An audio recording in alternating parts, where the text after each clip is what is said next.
ನಮ್ಮಲ್ಲಿ ಒಂದು ಹಳ್ಳಿನಲ್ಲಿ ಒಂದು ಗಾದೆ ಹೇಳ್ತಾರೆ, ಇದ್ದದ್ದು ಇದ್ದಂಗೆ ಹೇಳಿದ್ರೆ ಎದ್ದು ಬಂದು ಎದೆಗೊಂದ್ರು ಅಂತ.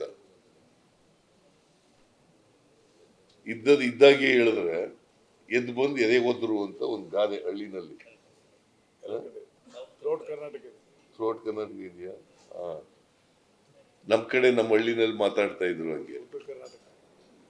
ಸತ್ಯ ಹೇಳಿದ್ರೆ ಅವ್ರಿಗೆ ತಡ್ಕೊಳಕ್ಕಾಗಲ್ಲ ಪಾಪ. ಸತ್ಯ ಹೇಳಿದ್ರೆ ತಡ್ಕೊಳಕ್ಕಾಗಲ್ಲ.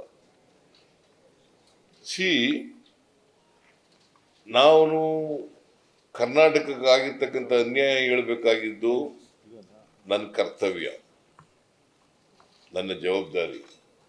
ಈ ರಾಜ್ಯದ ಮುಖ್ಯಮಂತ್ರಿಯಾಗಿ ಕರ್ನಾಟಕಕ್ಕೆ ಕೇಂದ್ರದಿಂದ ಆಗಿರ್ತಕ್ಕಂಥ ಅನ್ಯಾಯವನ್ನ ಈ ರಾಜ್ಯದ 7 ಕೋಟಿ ಜನರಿಗೆ ತಿಳಿಸಬೇಕಾಗಿರ್ತಕ್ಕಂಥದ್ದು ನನ್ನ ಜವಾಬ್ದಾರಿ, ನನ್ನ ಕರ್ತವ್ಯ.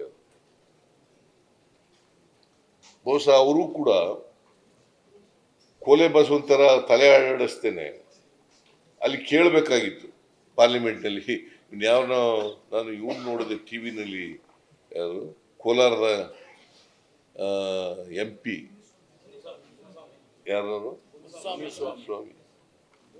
ಯಾವತ್ತಾರು ಒಂದಿನ ಬಾಯಿ ಬಿಟ್ಟಿದ್ದಾರ ಕರ್ನಾಟಕ ಅನ್ಯಾಯ ಆಯ್ತು ಅಂತ?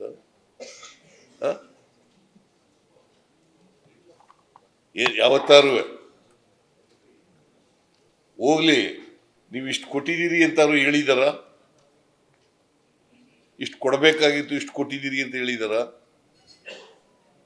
5 ವರ್ಷದಲ್ಲಿ ಒಂದಿನ ಪಾರ್ಲಿಮೆಂಟ್ ನಲ್ಲಿ ಮಾತಾಡಿದಾರ?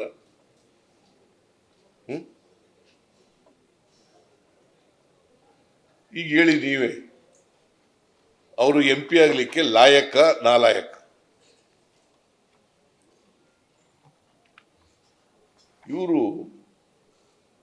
ಒಂದು ದಿನ ಬಾಯಿ ಬಿಡ್ಲಿಲ್ಲ.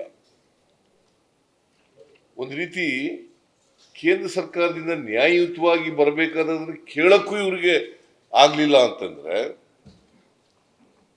What it indicates? Basavaraj Bommai ಹೇಳ್ತಾರೆ, ಮುಖ್ಯಮಂತ್ರಿ ಆಗಿದ್ದವರು, ಯಡಿಯೂರಪ್ಪ ಮುಖ್ಯಮಂತ್ರಿ ಆಗಿದ್ದವರು. ನಾನು ಅನೇಕ ಸಾರಿ ಅಸೆಂಬ್ಲಿನಲ್ಲಿ ಪ್ರಸ್ತಾಪ ಮಾಡಿದ್ದೆ. ನೋಡ್ರಿ, 15ನೇ ಹಣಕಾಸಿನ ಆಯೋಗದವರು ವಿಶೇಷ ಅನುದಾನ ಅಂತೇಳಿ ಶಿಫಾರಸು ಮಾಡಿದ್ದಾರೆ, 5,495 ಕೋಟಿ ರೂಪಾಯಿ. ಅದನ್ನ ತಗೊಳ್ರಿ ಅಂತ ಯಡಿಯೂರಪ್ಪನವ್ರಿಗೆ ಹೇಳಿದೆ, ಬಸವರಾಜ್ಗೆ ಹೇಳಿದೆ, ಬಸವರಾಜ ಬೊಮ್ಮಾಯಿಗೆ. ಅದ್ರ ಜೊತೆಗೆ ಬೆಂಗಳೂರಿನ ಅಭಿವೃದ್ಧಿಗೆ 6,000 ಕೋಟಿ ರೂಪಾಯಿ ಕೊಟ್ಟಿದ್ದಾರೆ. ಇದು ಶಿಫಾರಸು ಮಾಡಿರೋದು,